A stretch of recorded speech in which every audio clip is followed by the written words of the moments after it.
Cindy. What is that called? It's a Cindy. It's other parliaments.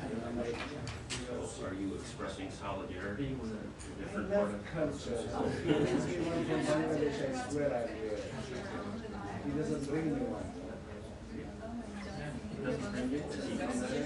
He's from Bangladesh. Yesterday, a T-boy in Bangladesh, he ran away with 400 million Bangladeshi rupees. Can you believe that? Wow. T-boy is Prime Minister's Personal secretary. personal, Personal no, secretary. Assistant. personal. Is this a common occurrence? Yes, Mr. Sen, that's why you even have a guarantee that a CSS driver someday. For some thieves. So keep an eye on him.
Hey, how are you? I'm fine. Good to see you.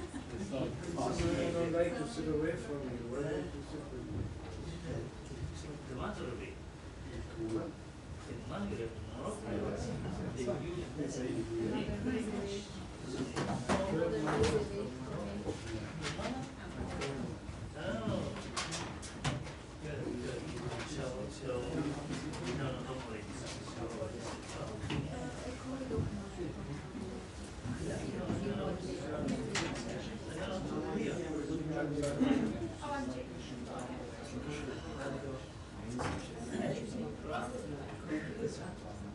It's very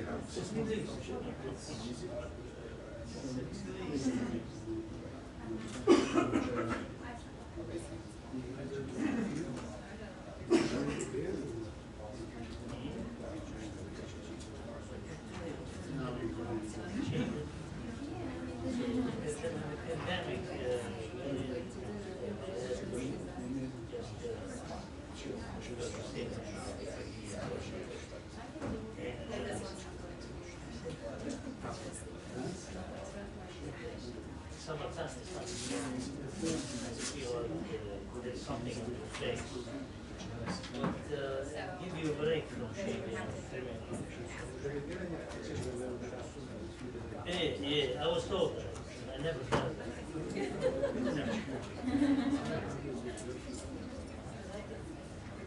She didn't never, or they didn't ask me. They, yeah. Oh, yeah, it's not gonna be fine. We just had a meeting about it today, so.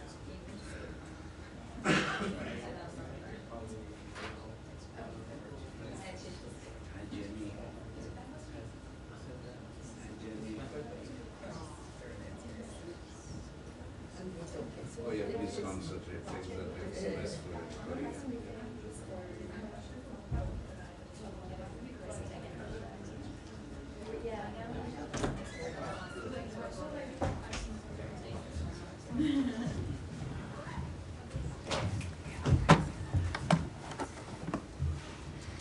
Afternoon, everyone. We'll be missing a fixture today, but we'll begin anyway. Start with some opening remarks. The United States has consistently made it clear that actions that undermine stability in the West Bank, including attacks by Israeli settlers against Palestinians and Palestinian attacks against Israelis, are unacceptable.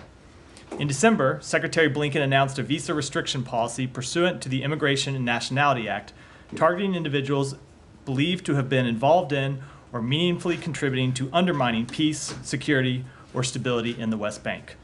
On February 1st, President Biden signed an executive order giving us the authority to impose sanctions on persons engaged in such activities. The United States has since imposed sanctions on 11 individuals and 11 entities and pursued dozens of visa restrictions under these two authorities.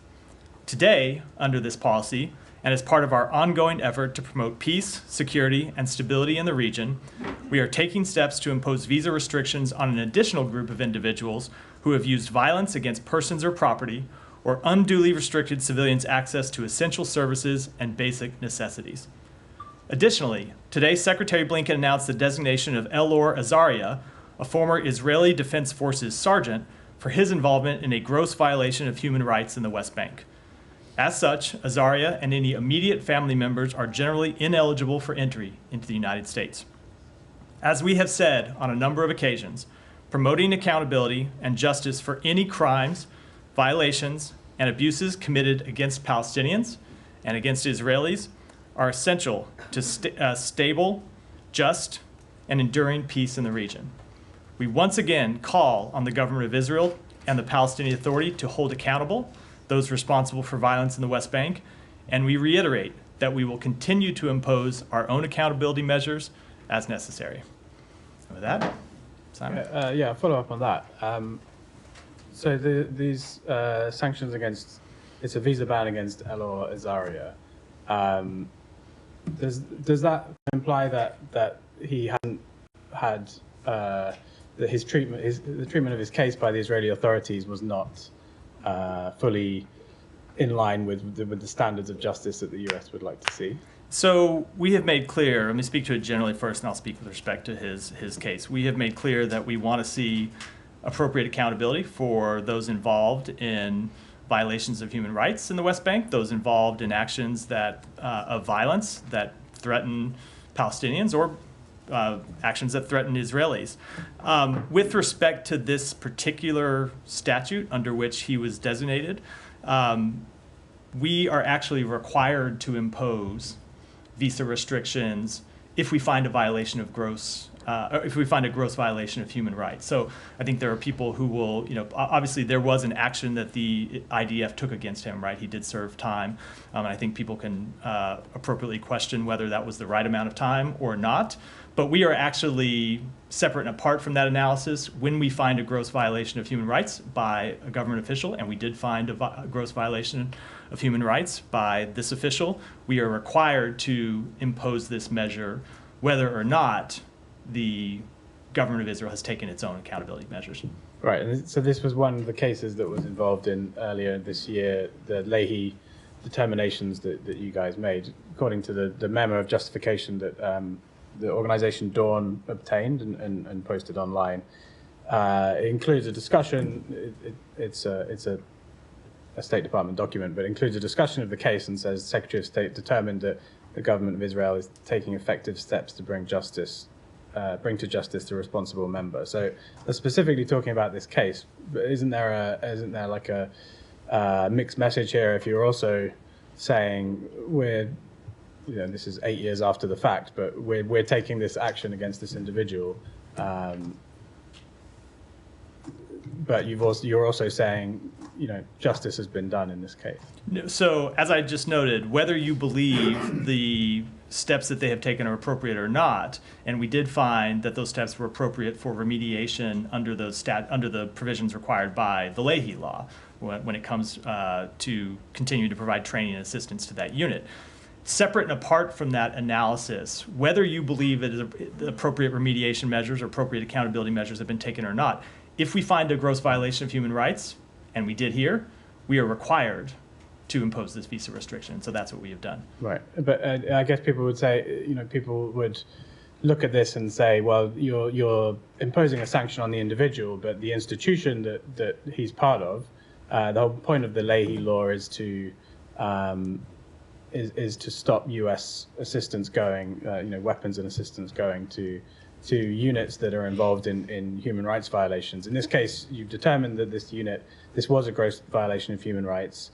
I think he ended up serving 9 months in prison. As you said, it's debatable, but isn't there a question here over whether you're really following the spirit of the Leahy law, where this unit is still able to receive U.S. weapons? So the purpose of the Leahy law, it's not just, I think that misstates the purpose of the Leahy law. It's not in every instance to just suspend military assistance. What we are trying to do, what the Leahy law exists to do, is to incentivize foreign governments to take corrective measures when units commit violations of human rights. So that's why the Leahy law has written into it, if you find a violation of human rights by a unit, military assistance isn't immediately suspended. You have to look and see whether they've taken appropriate accountability measures and appropriate remediation measures, because we want governments to do that.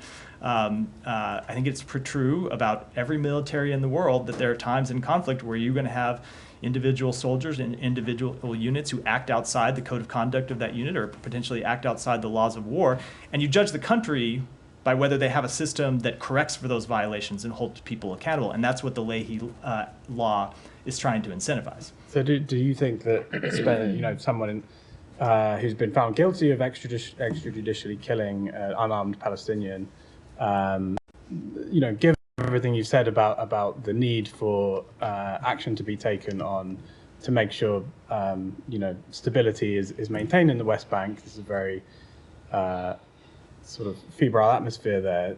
Cases like this have contributed massively to that instability. So the institution that we're talking about has basically concluded that crime needed a 9-month jail sentence, and that's sort of that's sufficient. Do you agree that that's sufficient? So I'm going to answer that in rather than weigh in on one specific sentence, which ultimately that is a question for the Israeli legal system. I'm going to say that on behalf of the United States, we look at it broadly and say that when you look at across the West Bank, the amount of violence that has been carried out against Palestinian civilians, there hasn't been appropriate accountability across the board. And so that's why we have, number one, called on Israel to take additional measures to hold those responsible for violence accountable. And it is why we have announced these two policies that I outlined at the top of the briefing. The new visa restriction policy that the Secretary outlined in December, and the executive order that the President put into place in February. And under that authority, under those two authorities, we now have the ability to impose financial sanctions, and we have done that on 22 individuals and entities. And we have the ability to impose visa restrictions, which we have done in dozens of cases. So we are going to continue to call on Israel to do more across the board. I think it's important that this isn't about, this broadly is not about any one isolated case of violence. This is about a broad trend of increased violence that we have sadly seen over the past months, and the need for Israel to do more to hold people accountable for it. And that's why we are taking the steps of our own to hold people. But you had the opportunity in this case. There's a detailed case here that you've named this individual in a press release. I'm not sure whether you were required to do that, but it's quite clear in this case when it comes to, with reference to the Leahy law, when it comes to the question of whether to restrict weapons to the Israeli military, you're willing to take these steps up to that point, and then at that point you're not willing? Because we just look at the facts as they're applied, and our determination was that with respect to this particular incident, that the unit had appropriately imposed accountability measures, and because of that, remained eligible for assistance under the Leahy law. That doesn't change the fact that we felt it appropriate and are in fact required to impose this visa restriction today, and that broadly across the board we haven't seen enough accountability, and that's why we're taking other steps. Correct me if I'm wrong, but this case, Azaria, I think it was 2016, right? I believe so, yeah. You know, we're in 2024. I mean, it's kind of silly to remind you, but So 8 years later, so I mean, why are we even talking about this case because now? we have been taking a broad look over the past few months at increased violence in the West Bank. We have seen a trend of increased violence in the West Bank, and that trend has accelerated after October 7th. And that's why you saw the department announce new visa restrictions, or new visa restrictions of policy in December, and that's why you saw the president announce the new executive order in February. And so we are looking broadly at violence in the West Bank and taking accountability measures in response. Violence 8 years ago. My point is, take their accountability for what's happening now. my point is, And we individuals now. We are taking. If you look at the other sanctions that we have rolled out over the past several months since the president's executive order, you have seen us impose sanctions for actions that have been taken in the past few months. So we are doing that. Yeah. We are looking broadly at violence we have seen in the West Bank, and where we believe accountability is appropriate, we're imposing it. And you can't name the other individuals? No, and the reason why, I know it's a little complicated, I often stand up here and say that we can't, visa records are confidential and we can't get into them. There is an exception under, for this first case. It just comes to do with the quirks of the law. Azaria was sanctioned under authorities we have under the State Appropriations Act. And under those authorities, we are allowed to name individuals' identity when we impose visa restrictions. The others, and that's for a finding. That's for a finding of gross violation of human rights. The others on whom we've imposed visa restrictions, and this is true for the other dozens of individuals for whom we've imposed visa restrictions in the past few months, we are imposing those restrictions under the Immigration and Nationality Act, and the text of that law mandates that we keep the names confidential. Can I just follow up on a timeline? Ask Congress why it's written that way. How far back are you guys going in this process in terms of looking at cases that could be considered to be subject to the EO or the new visa restriction policy that the Secretary laid out? I don't think I want to get into that from here, other than to say, as I noted, we are looking at broadly at violence in the West Bank and actions that undermine the security and stability in the West Bank, and we will not hesitate to take additional measures. You've now seen, I think, a pretty steady tempo of visa restrictions. I'm not going to give it time. You have seen a pretty steady tempo now over the past few months of financial sanctions and visa restrictions coming out of this department, and you should expect accountability measures to continue. Can you just help us understand, though, the process a little bit more? Because it seems you rolled out some restrictions for action that's been taken in the last few months, and then there's this one of 8 years ago. I mean, it's a little bit confusing to understand what kind of process is being embarked on here. Well, I'm not going to get into the full process, but as I just said in response to Leon's question, we are responding to the actions that we have seen in the West Bank and the very disturbing increase of violence in the West Bank. And so we are looking at those acts and looking at responses the government of Israel has taken, if any, in reaction to those acts, and then making determinations about whether additional measures are necessary on behalf of the United States. And then just one last thing, you said that there hasn't been better accountability across the board when it comes to Israel.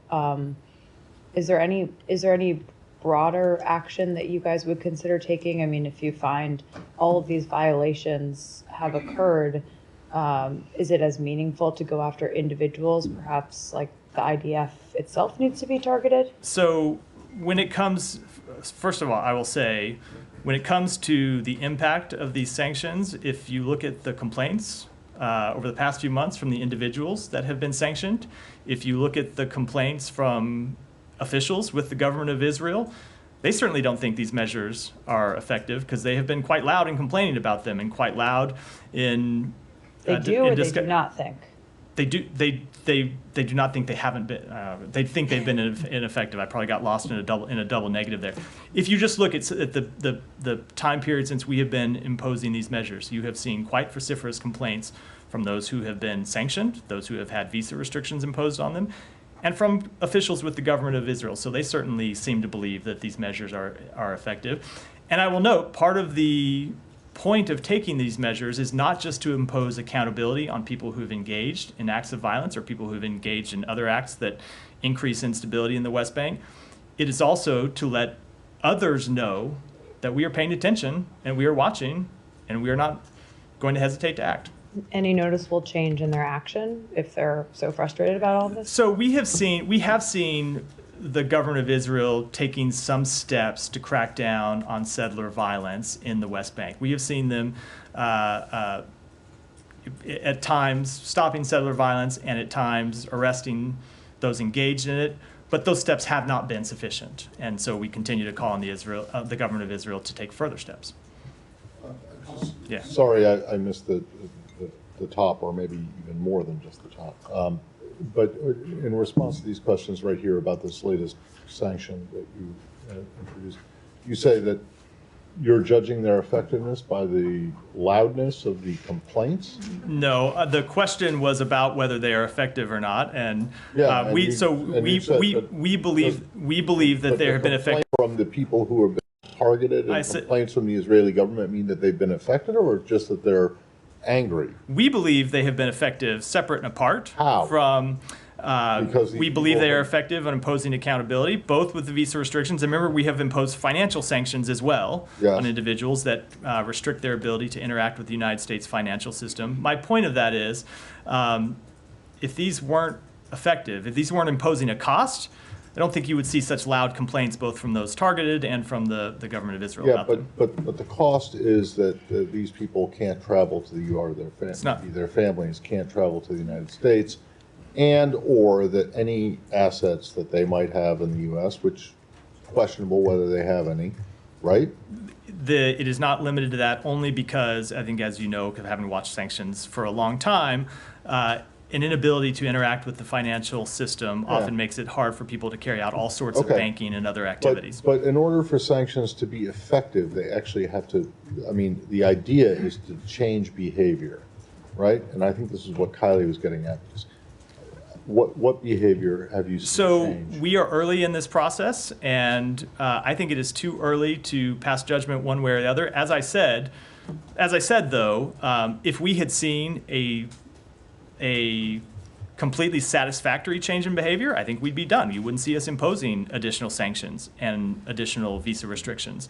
But we continue to see unacceptable levels of violence, and so we're going to continue to taking these steps and continuing to call on the government of Israel to do it. This is not, I'll just say, this is not something that happens overnight, right? It's a sustained campaign by the United States. And I should also make clear that this is not a problem that can be solved by sanctions and visa restrictions alone. Ultimately, it takes action by the government of Israel, and that's why we continue to push them to take additional action. Isn't that an admission that they haven't worked so far? No, it's not. If you're having continued doing that. I mean, look, this is an argument we get into with sanctions on any country: North Korea, Iran, Russia. And what behavior has changed? They are one tool. They are one tool that we have to impose accountability and to create incentives to hopefully prevent others from taking actions if they're thinking about the costs that can be imposed upon them. But they are not the only one.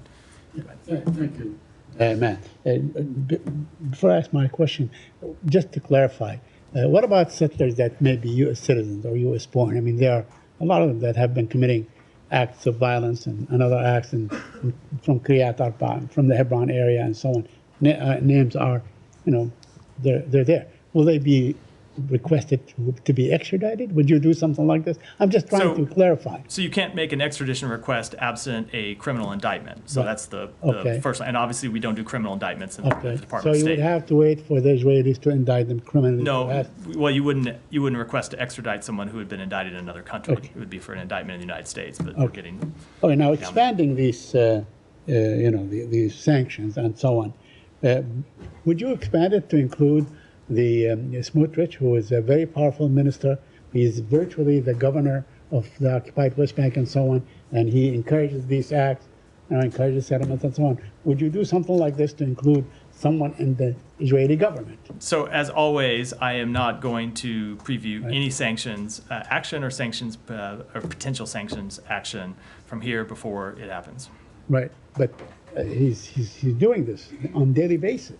I mean, he's in rhetoric, in actions, in every which way. I mean, he joined the settlers. He joined them 3 weeks ago in the Jericho area and so on, and was actually doing physical, acts with the settlers. So why not, let's say, include him in such sanctions? I will say that we have made quite clear what we think about certain comments that minister has made and certain actions that he has taken, and we have engaged directly with the government of Israel about those comments and those actions. But as always, when it comes to any potential sanctions action, you never hear me stand up here and say that we're going to do it or considering it before we announce it publicly. Okay. That is just a blanket rule with respect to everyone. I think you've been covering this department longer than I've been here. And true to form. I mean, back in January 2023, your predecessor, I remember that the issue of both Smotrich and Ben Gvir were raised, and whether they're going to be, put on a list of, persona non grata list or something like this and so on. So this is not a new issue. It's been around for a very, very long time with these two particular persons. Why not? I mean, since their actions have spoken a lot louder than their words in the last, whatever months, 17, 18 months.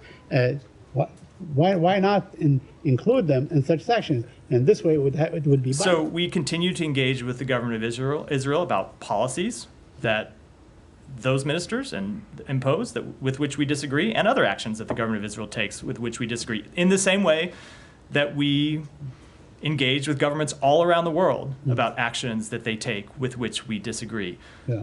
As it comes to a sanctions thing, I'm just not going to get into a debate about why we will or not do something. It's because it's not something that we ever do. With one exception, as compared to other governments and so on. I mean, next week we're expecting the Prime Minister of Israel to come to this town. It will probably be a love fest in Congress. There will be a lot of standing ovations and so on. It doesn't matter, but he enjoys the support, and he supports these two particular ministers. So, I mean, where's the beef, so to speak, in these? Again, as I've said, Saeed, when you come to specific policies that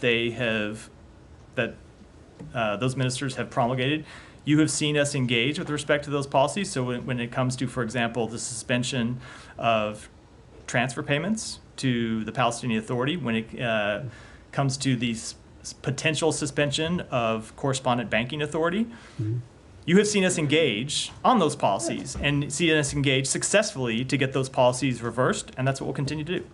One last question about Gaza. There was an analysis in Haaretz that says, the Palestinians were quite hopeful that there will be a deal, but now they've lost hope. Can you update us? Are you as hopeful as you were last week? Did this hope dissipate in terms of arriving at a deal and so on? We continue, I think as I said the other day, we continue to be optimistic but also realistic. Optimistic in that we've been able to reach a framework and overcome some of the very real disagreements that we were facing just several weeks ago.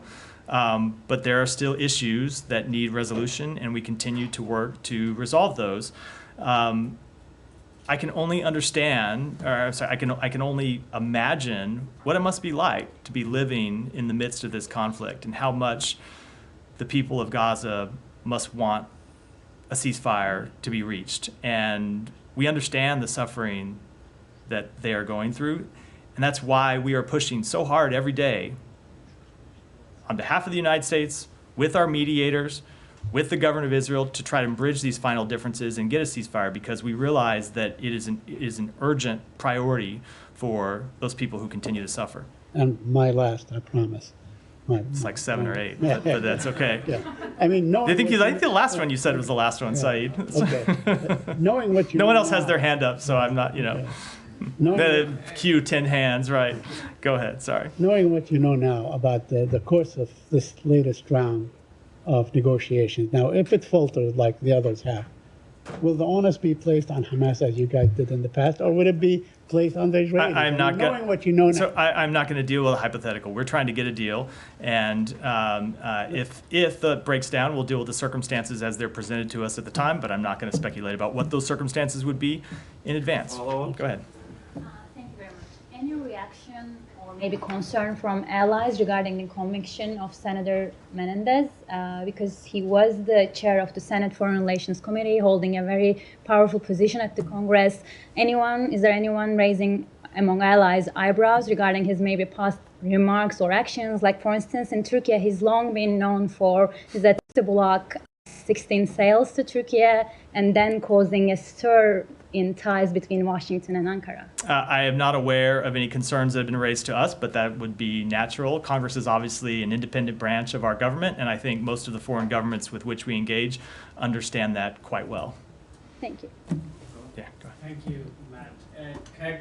Crackdown on student protests is going on in Bangladesh. At least 6 students killed by the regime forces. The pro-regime party wing, Chhatra League, has been particularly brutal towards students, especially girls and women, and has been doing so over and over again for the past 1.5 decades. Would you consider Chhatra League is a terrorist organization? I am not going to speak to that with any specificity, but I will say we continue to monitor the violence that broke out during the student protests in Dhaka, and continue to urge that protests be peaceful and continue to condemn any violence against peaceful protests. One more.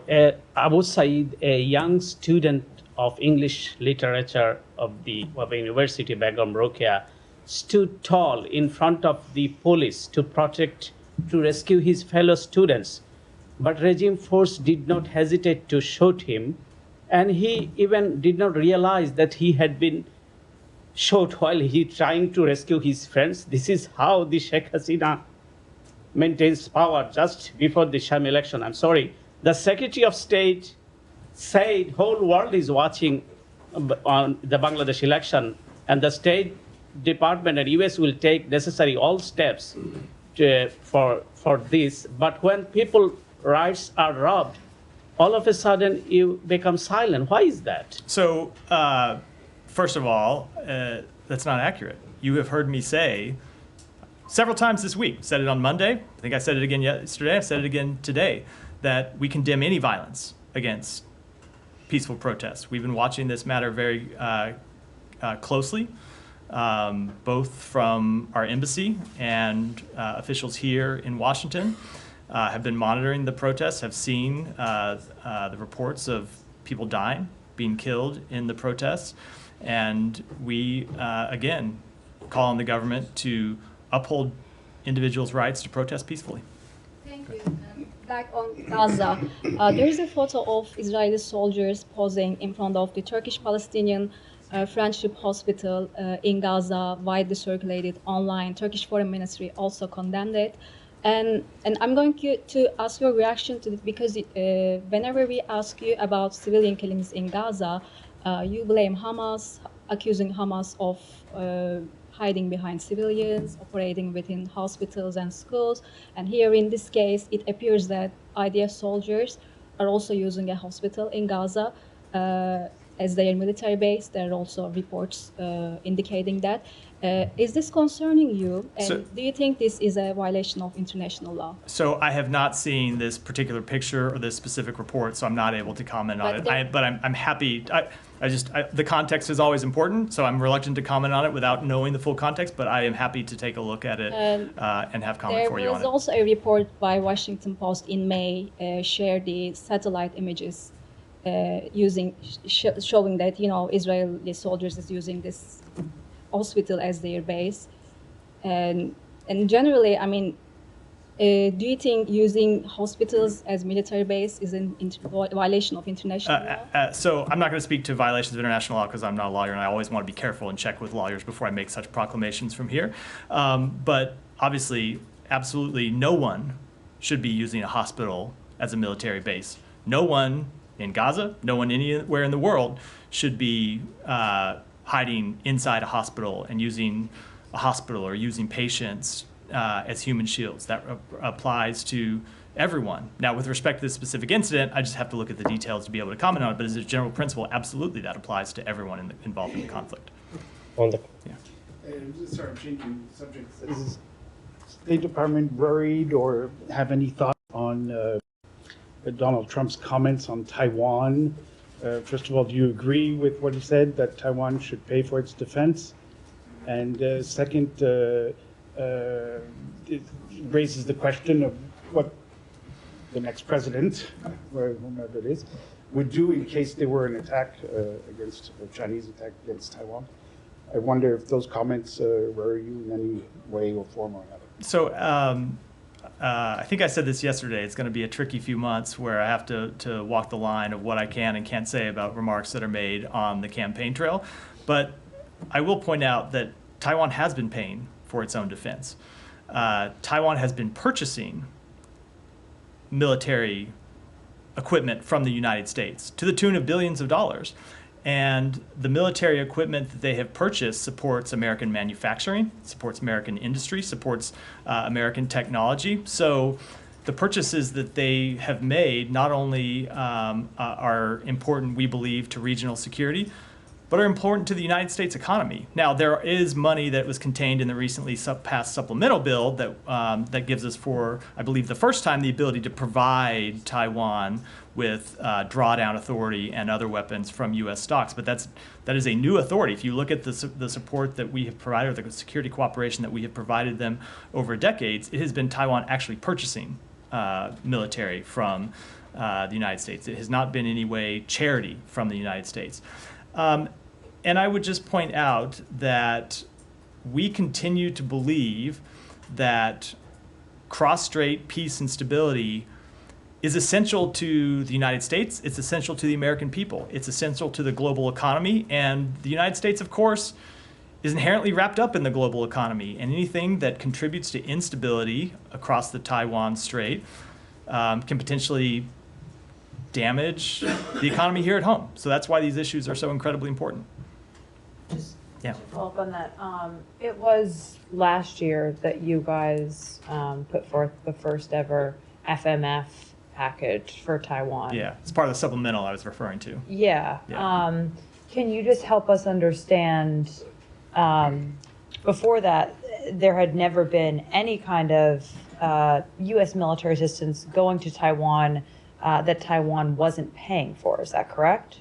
Correct, before. Okay. And what prompted the Biden administration and Congress to make this decision now, that now there would be U.S. military assistance that would be in part paid for by U.S. taxpayers? It was a reflection of our longstanding commitment, but obviously we make assessments all the time related to what our longstanding commitment has been to make available to Taiwan the defense articles and services necessary for it to maintain a sufficient self-defense capability. Over time, that has been through weapons sales, as I just mentioned a moment ago, and then we made the assessment that it was appropriate to provide FMF assistance as well. Was that because, did that open up any defense capabilities to be sent to them that they couldn't buy on their own, or was that just? I would have to take that back and look into it in more detail. Alex, go ahead. Thank you, Matthew. I have my own topics, but before that, single combination. On Ukraine, any concern on your end that some of the narratives around Ukraine do find their way to, podium at a convention, such as the U.S. preventing Ukraine 2 months after a war from signing a peace agreement? I want to give you a chance to respond to that, but it's being cemented at a high level. So any concern about that? So that is not accurate, and I spoke to this yesterday, that wasn't accurate. Yesterday, the day before, I spoke to it not being accurate. Two questions. On investment climate statements that you guys announced today, it covers 160 countries and economies. It obviously doesn't cover Russia, no surprise there, but it does cover Belarus. It covers Georgia, Armenia. It does not cover Azerbaijan. What criteria is being applied here? So you're referring to the investment climate statements that we put out. So these are statements that we put out, I believe it's annually, that provide detailed guides to the investment climates of more than 160 countries and economies. And we provide them because they help U.S. companies make informed decisions about doing businesses in overseas markets, both to know the opportunities and also the risks of doing business there. And we find them to be a resource for partner governments to create business environments that are economically sound and sustainable to grow the middle class, empower workers, and promote labor rights. And my question was about any standards being applied by Azerbaijan not being covered. What kind of messages? When it comes to, if it comes, I think you can imagine, I'm not familiar with the assessments of the entire 160 countries that are contained in the report, so I didn't memorize all of those before coming out here, so I'd have to take it back to speak to any one country and what's contained in the report. On Georgia report, there was no mentioning of Secretary's recent decision on comprehensive review. Why? As I just said, I can't speak to, it's a quite lengthy report that covers 160 countries. I'm not going to be able to speak to you in detail about it from here at the podium. Please take it from me, fair enough. On Iran, can you confirm the reports that U.S. yesterday renewed sanctions waiver for Iraq to purchase Iranian electricity? So I'm not going to comment on those reports, but we have long made clear that this is an authority that has existed and has been exercised going back years, going back to previous administrations, something that's been exercised under administrations of both parties because it helps maintain stability in Iraq. Any concern about timing of it? We just talk about U.S. The timing is dictated by the length of the waiver, Alex. It is the waivers are for an extended period of time, and when one runs out, you extend another one. It's not dictated by anything else. I got confused because after October 7, there were reports that the U.S. and Qatar, U.S. and Qatar quietly agreed to block Iran from accessing restricted funds after October 7. That's different. You're talking about an entirely different matter. So that's why I said I don't think you're actually confused. They're entirely different matters. Right. So is it still the case? October 7, U.S. Qatar restricting Iran from accessing. Is that still the case? You're referring to the $6 billion? No, they have not obtained a penny of that $6 billion. Thanks so much. Jenny, go ahead. Thank you, Matt. Russia and China and North Korea. Russian President Putin and Chinese President Xi Jinping agreed to lift the sanctions against North Korea when they recently met, saying that the revision of sanctions against North Korea is inevitable. Can China and Russia lift the sanctions against North Korea at will without the consent of UN members? Well, they cannot obviously take unilateral actions on behalf of the entire United Nations Security Council. And of course, they cannot affect the sanctions that we, the United States, have imposed on North Korea, which remain in effect. On North Korea recently declared that it regards South Korea its enemy. It also announced today that it would completely abolish exchange channels with the United States. It would what? I'm sorry?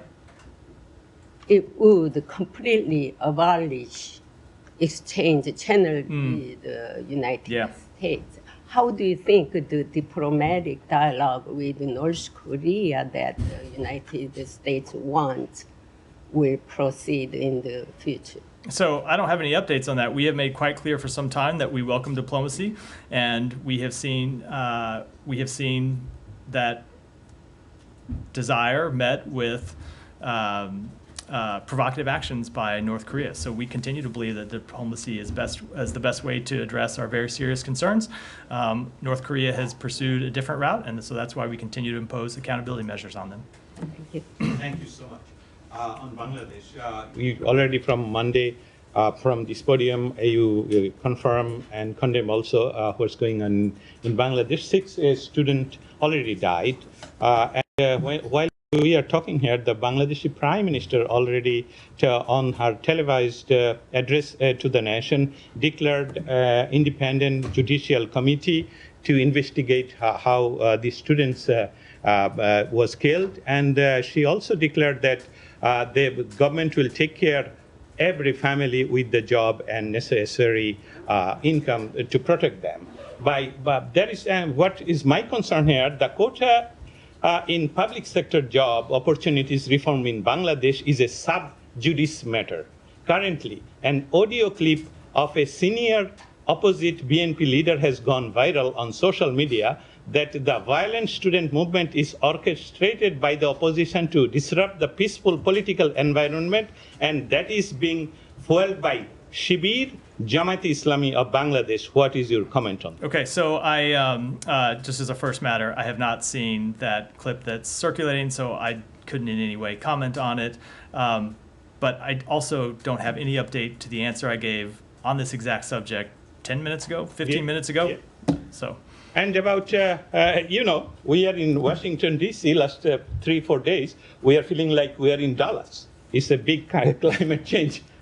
What USA taking internationally? I think it would be great if we were in Texas. I'm from Texas. That'd be great if we could move the briefing to there. Maybe not in July and August, but in general, I'd welcome that. I just wanted to understand the United States policy on climate change, working with China, India, and other countries to protect global warming, not to become so hot. I mean, you have seen the administration take any number of actions over the 3.5 years that the president has been in office to make clear we need to take steps to reduce climate change. It has been an action. There have been actions that we have taken on the domestic side, and of course we have made it a major aspect of our diplomacy, including appointing a special envoy, John Kerry, work that's now being carried out by John Podesta, and that continues to be something that for which we advocate in our diplomatic engagements. Yeah, if I may, on Russia. Quickly, yeah, now go quickly. Very quickly, yeah, on Matt, how does the State Department respond to the Kremlin reaction on President Biden's slip of tongue when he mistakenly referred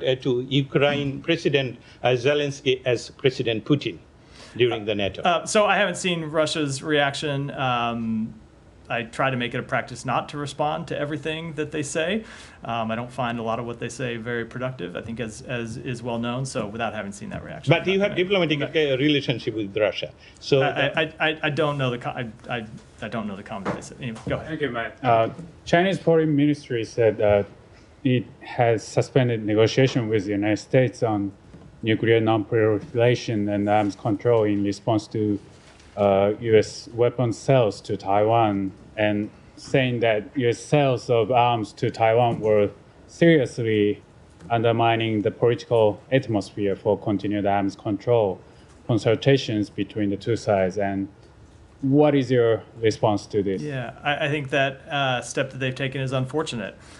China has chosen to follow Russia's lead in asserting that engagement on arms control can't proceed when there are other challenges in the bilateral relationship. We think this approach undermines strategic stability. It increases the risk of arms race dynamics.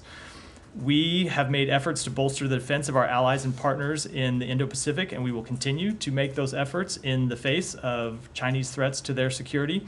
I would say, it's unfortunately, by suspending these consultations, China has chosen not to pursue efforts that would manage strategic risks and prevent costly arms races, but we, the United States, will remain open to developing and implementing concrete risk reduction measures with China. However, it requires a PRC willing to also manage strategic risks. Just make sure, last time you guys had this talks on nuclear arms control was last November, right? I'd have to check and get the exact. And then another one. Yesterday, a North Korean expert and a CIA analyst has been indicted by the New York grand jury on charges of secretly working for the South Korean government in exchanges for goods and so on. And at one point, she passed handwritten notes to South Korean side from an off-the-record meeting that she participated in with Secretary Blinken. It's ongoing case, so I'm sure you don't have the comment. But do you have any concerns on these activities of South Korean intelligence in the U.S. soil? So you're right. I'm not going to comment on what is still an ongoing law enforcement matter. I will say more generally that the reason the Foreign Agents Registration Act exists is so that those of us in government, as well as people in the public as well, but speaking on behalf of the State Department, those of us in government know when we engage with people who come in to meet with us, who they're representing, whether they are representing themselves or whether they are representing a foreign government. That's why that law is passed. That's why the Justice Department vigorously enforces it, and it's of course appropriate for them to do so. Did you have any conversation on this issue with South Korean side? I'm just not going to get in comment on that at all. When it gets to anything specific to this matter, it's not appropriate for me to comment. We're wrapped for today. Thanks, everyone.